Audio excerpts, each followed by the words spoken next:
Live from downtown Vancouver at the Vancouver Film School campus, it's time for EP Live.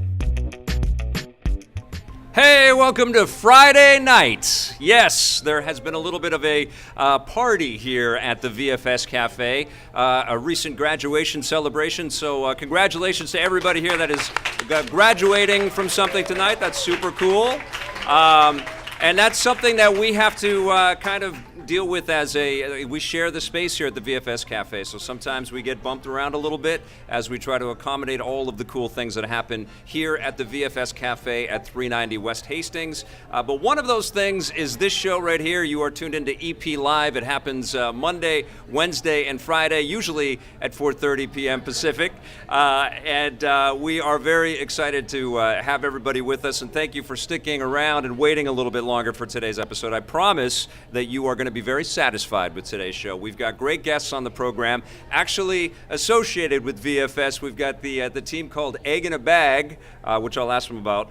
They've got their game called Frog, and they're going to tell us all about it. These are VFS students that graduated, and they're going to be up on stage playing the game and talking to us about it. And we're going to dive in and find out how you can transition from being a student to being a professional video game maker, which is a really cool story. But first, we have a rundown to get to, and this one is going out to MT, who says, I can't read this, Blake.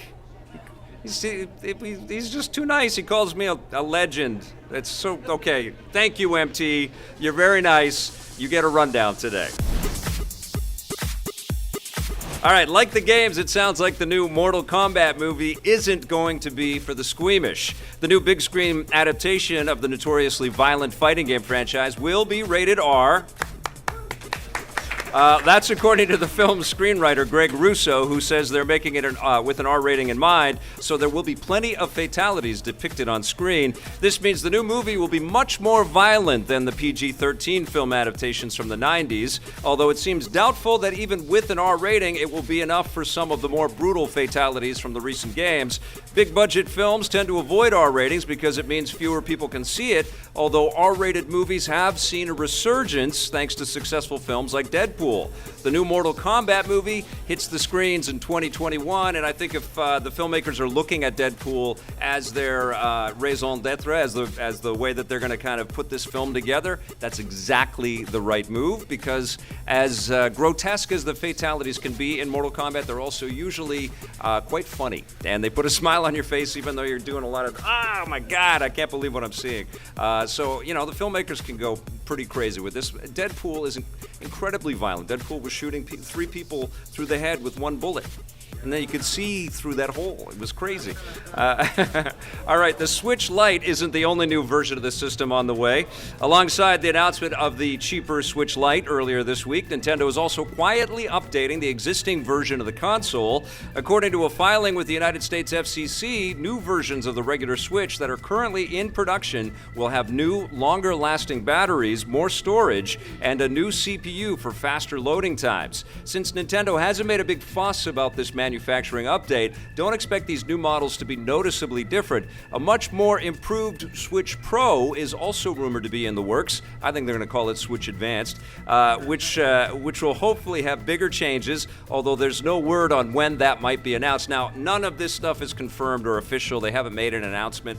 These are some speculations about what some of the changes might be, but they have asked for the FCC changes to the existing Switch model. So I think what you want to do, if you haven't got a Switch yet, definitely do that comparison shopping between what you want out of the Switch Lite or the regular Switch, and then also dive deep into the serial numbers and the correct model numbers and stuff to make sure that you get the Switch that you want out of the current existing Switch, because they're going to try to, you know, sell all of the Switches that are in inventory right now before they start quietly putting in the revamped Switch onto store shelves. We've seen this happen time and time again. It's not just Nintendo that has done stuff like this. Sony and Microsoft, everybody's done this. As electronics come down in price and the chips get a little bit cheaper and the technology gets better, changes get made, and usually it's to the benefit of consumers.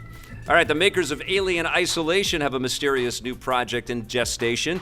Alien Isolation and Total War developer, the Creative Assembly, is apparently working on a new first-person sci-fi game. They posted a job listing for developers to work on a new first-person game in a futuristic setting, which will also have several different playable characters.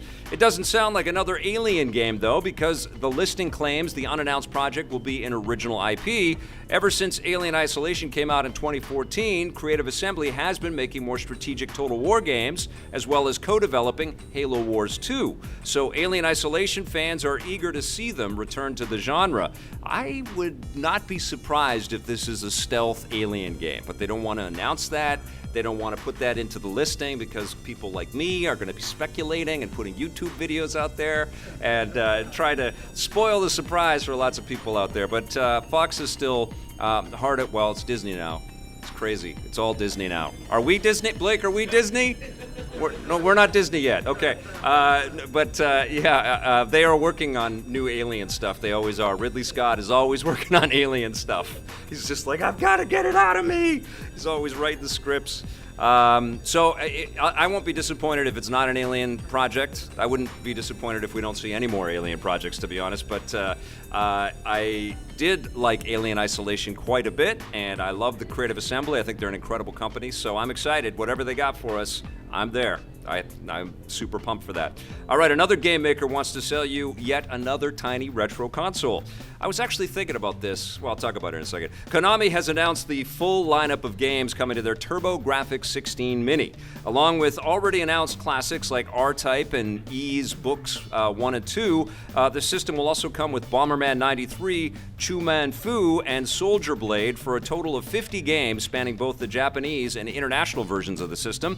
Known as the PC Engine in Japan, the TurboGrafx 16 was first released in 1987 by Hudson Soft, a company that was bought by Konami a few years ago. The TurboGrafx 16 isn't as well known as the NES or Sega Genesis, so it remains to be seen if the mini version will be a success. It lands March 19th, 2020, and I'm fired up for this. I never had a TurboGrafx when they came out originally. I had the NES and the SNES and everything since then, but I never got the TurboGrafx machine until I picked up one of the Expresses, the Mini, so I could play Bonks, and that was the only game I ever had. So I am fired up about this. I know that there's some duplicated games in that list of 50. Some of them are the North American release and some are the Japanese release, but it's the same game, so it's a bit confusing. But I was thinking about, in addition to this market of these tiny retro machines, there needs to be like a tiny, like a component rack. Like how we have our game systems and consoles and different disc players in little racks. There should be one for tiny little machines like that, because we have like 6 or 7 of these things now. I am going to get one of these, though. I honestly, I can't wait, especially when I look at my pal Johnny Millennium on Happy Console Gamer to see that huge beaming smile of his when news like this gets released. So I'm fired up to check out some of these games.